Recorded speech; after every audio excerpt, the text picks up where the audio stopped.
Audio Jungle. Bismillahirrahmanirrahim. Assalamualaikum warahmatullahi wabarakatuh.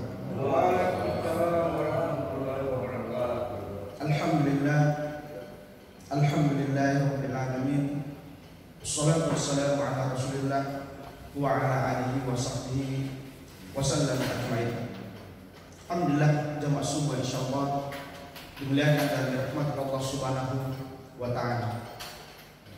Marilah kita untuk tidak henti-hentinya senantiasa memuji dan bersyukur kepada Allah Subhanahu wa taala atas segala nikmat dan karunia yang telah Allah Subhanahu wa taala limpahkan kepada kita sekalian, sehingga alhamdulillah di subuh yang berkah ini kita baru saja telah melaksanakan perintah Allah Subhanahu wa taala, yakni salat subuh secara berjamaah. Mudah-mudahan dengannya Allah Subhanahu wa taala senantiasa menerima segala amalan-amalan kebaikan yang kita lakukan, tentunya dijadikan pahala di sisinya dan menjadikan kegembiraan bagi kita, karena di akhirat kelak kita mendapatkan begitu banyak pahala yang dengannya Allah Subhanahu wa taala akan memasukkan kita ke dalam surga. Salam dan juga salawat mari kita sampaikan kepada Nabi kita Nabiullah Muhammad sallallahu alaihi wasallam, kepada keluarganya, sahabat-sahabatnya, dan orang-orang yang senantiasa istiqamah di jalannya hingga hari kiamat. Hadirin sidang jemaah subuh yang insyaallah dimuliakan dan dirahmati oleh Allah Subhanahu wa taala. Di dalam Al-Qur'an begitu banyak tentang perintah-perintah Allah Subhanahu wa taala, demikian pula larangan-larangan dari Allah Subhanahu wa taala yang disampaikan kepada kita umatnya. Perintah yang diharuskan untuk kita taati, untuk kita lakukan, dan juga dengannya di dalamnya ada larangan yang senantiasa kita harus menghindar darinya jemaah sekalian. Di saat kita melaksanakan perintah Allah Subhanahu wa taala dengan ikhlas, kemudian sesuai dengan tuntunan daripada Nabi kita Nabiullah Muhammad sallallahu alaihi wasallam, maka Allah Subhanahu wa taala tidak akan pernah menyia-nyiakan amalan-amalan atau perintah-perintah yang kita lakukan jemaah sekalian. Dan bahkan di dalamnya Allah Subhanahu wa taala akan melimpahkan begitu keutamaan ketika kita melakukan amalan-amalan atau perintah-perintah dari Allah Subhanahu wa taala. Man 'amila shalihan min dzakarin aw unsa wa huwa mu'min fala nuhyiyannahu hayatan thayyibah wa lanajziyannahum ajrahum bi ahsani ma kanu ya'malun. Barang siapa yang mengerjakan amal soleh, baik itu laki-laki maupun perempuan, dalam keadaan beriman, maka sesungguhnya akan kami berikan kepadanya kehidupan yang lebih baik, hayatan thayyibah. Kemudian maka akan kami berikan balasan dari apa yang telah mereka kerjakan dengan balasan yang lebih baik lagi. Kemudian jemaah sekalian, demikian pula sebaliknya. Ketika Allah Subhanahu wa taala memberikan kita ganjaran keutamaan dan melakukan perintah Allah Subhanahu wa taala, demikian halnya dengan larangan yang kita senantiasa lakukan, padahal itu dilarang oleh Allah Subhanahu wa taala.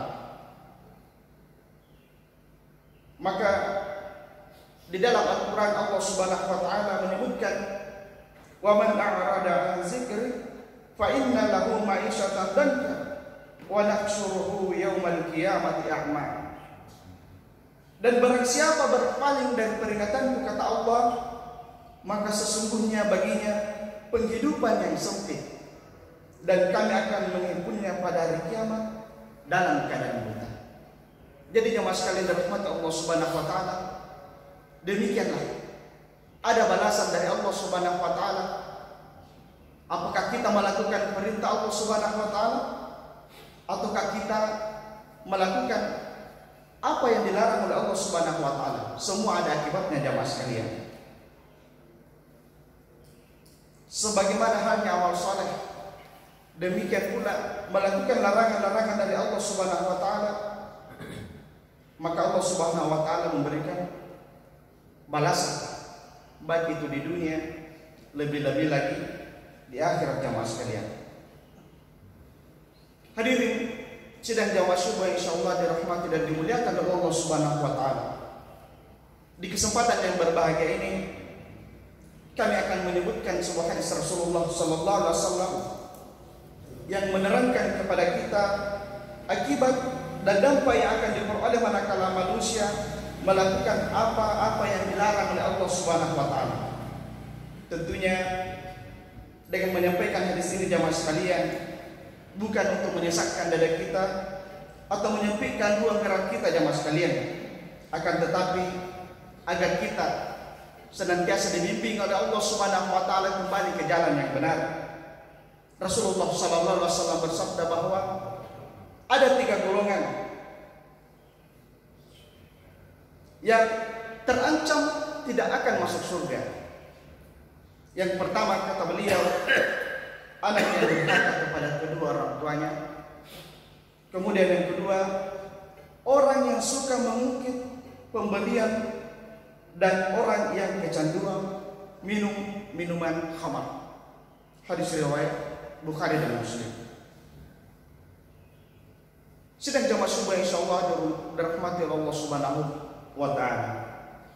Inilah 3 golongan yang disebutkan oleh Rasulullah sallallahu alaihi wasallam yang terancam tidak akan masuk surga jamaah sekalian. Yang pertama adalah anak yang durhaka kepada kedua orang tuanya. Begitu banyak ayat di dalam Al-Quran maupun hadis Rasulullah sallallahu alaihi wasallam yang menyebutkan tentang bagaimana kewajiban seorang anak berbakti kepada kedua orang tuanya.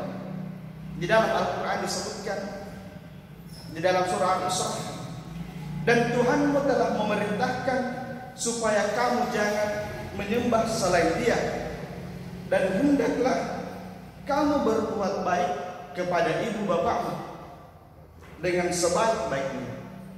Jika salah seorang di antara mereka atau keduanya sampai berumur lanjut dalam pemeliharaannya, maka sekali-sekali janganlah kamu mengatakan kepada mereka "ah", dan janganlah kamu membentak mereka, dan ucapkanlah kepada mereka perkataan yang mulia. Kemudian jamaah sekalian, di ayat yang lain disebutkan, dan rendahkanlah dirimu terhadap mereka berdua dengan penuh kesayangan, dan ucapkanlah, wahai Tuhanku, kasihanilah mereka, kasihanilah keduanya, sebagaimana mereka berdua telah mendidik aku di waktu kecil. Demikian pula jamaah sekalian, di ayat yang lain disebutkan, dan kami perintahkan kepada manusia untuk berbuat baik kepada dua orang ibu bapaknya. Ibunya telah mengandungnya dalam keadaan yang lemah dan bertambah dan menyakitinya dalam 2 tahun. Bersyukurlah kepadamu dan kepada dua ibu bapakmu. Hanya kepadaku engkau kembali. Hadirin sidang jamaah subuh insyaallah dirahmati Allah Subhanahu wa taala. Ayat ini jamaah sekalian lebih mempertegas lagi, bahkan menyebutkan beberapa alasan mengapa seorang anak itu wajib berbuat baik kepada kedua orang tuanya. Yang pertama, karena ibunya mengandungnya dalam keadaan lemah yang terus bertambah. Kemudian yang kedua jamaah sekalian, kita dilahirkan antara hidup dan mati oleh ibu dengan pengorbanan yang besar. Yang ketiga, setelah lahir kita disapi, disusui oleh ibu kurang lebih 2 tahun. Kemudian jamaah sekalian, bagaimana seorang ayah yang tak kalah besar pengorbanannya karena tanggung jawab untuk mencari nafkah. Begitulah jasa pengorbanan orang tua yang demikian besar, sehingga manakala ada anak yang durhaka kepada kedua orang tuanya, maka akan mendapat akibat dan dampak yang sangat besar buruknya jamaah sekalian. Bukan hanya di dunia, bahkan di akhirat jamaah sekalian. Di antara akibat yang didapat untuk anak yang durhaka pada orang tua, yang pertama, tidak dianggap bersyukur kepada Allah Subhanahu wa taala. Ibnu Abbas radhiyallahu anhu menyebutkan bahwa ada 3 hal dalam Al-Qur'an yang senantiasa digandeng, di mana tidak diterima satu manakala tidak diamalkan yang lainnya, yaitu taat kepada Allah, kemudian taat kepada Rasulnya, dirikanlah salat, kemudian tunaikanlah zakat, dan kemudian bersyukurlah kepada kata Allah dan kepada kedua orang tuamu. Kemudian jamaah sekalian, dosa yang sangat besar setelah syirik adalah dosa kepada kedua orang tua. Dalam riwayat disebutkan, maukah aku sampaikan dosa-dosa yang sangat besar,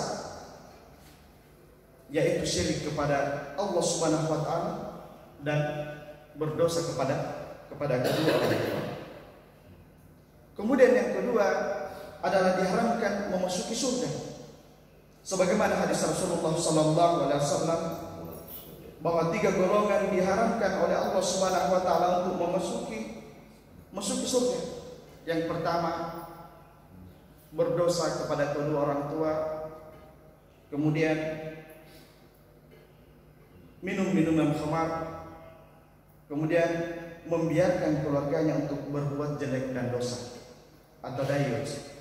Hadis riwayat Ahmad dan Nasai. Kemudian jamaah sekalian, berdosa kepada kedua orang tua akan disegerakan hukumannya di dunia jamaah sekalian. Akan disegerakan hukumannya di dunia. Tidak perlu lagi menunggu untuk di akhirat jamaah sekalian. Begitu banyak yang telah kita saksikan karena dosa kepada kedua orang tua, maka Allah Subhanahu wa taala menyegerakan hukumannya di dunia ini jamaah sekalian. Itu yang pertama. Kemudian yang kedua, kata Rasulullah sallallahu alaihi wasallam, yang terancam tidak akan masuk surga adalah orang yang suka menyebut pemberian atau mengungkit pemberian. Inilah salah satu sebab kenapa sampai kita diperintahkan oleh Allah Subhanahu wa taala untuk beramal, juga beribadah dengan ikhlas semata-mata hanya kepada Allah, bukan untuk mendapat pujian sanjungan atau kedudukan dari manusia atas amal ibadah yang harusnya ditujukan hanya kepada Allah Subhanahu wa taala. Di dalam Al-Qur'an disebutkan, padahal mereka tidak disuruh kecuali supaya mereka menyembah Allah dengan memurnikan ketaatan kepadanya dalam menjalankan agama dengan lurus, dan supaya mereka mendirikan salat dan menunaikan zakat, dan yang demikian itulah agama yang lurus. Amalan yang tidak ikhlas akan tertolak, termasuk mengungkit-ungkit pemberian dengan tujuan untuk mendapatkan sanjungan dan pujian.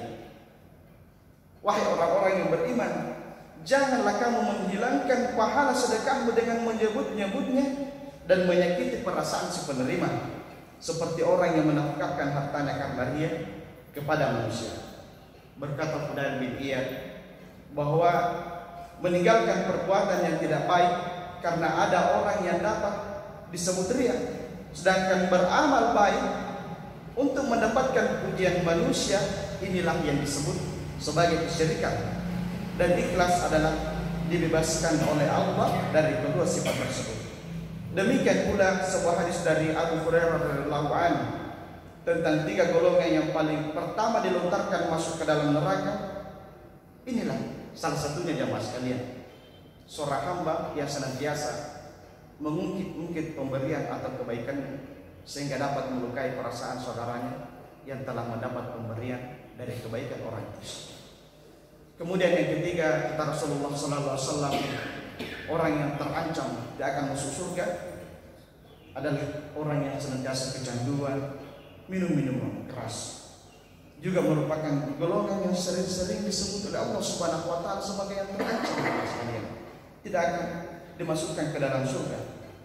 Perkara minuman keras yang sekarang ini disepelekan oleh sebagian manusia, rupanya dapat kerusakannya sangat besar. Bukan hanya di dunia, bahkan di akhirat jemaah sekalian. Bukan hanya pada si pelaku, tetapi juga pada lingkungan masyarakat. Olehnya pelarangan itu demikian kuat bahwa bahkan wajib untuk dijauhi.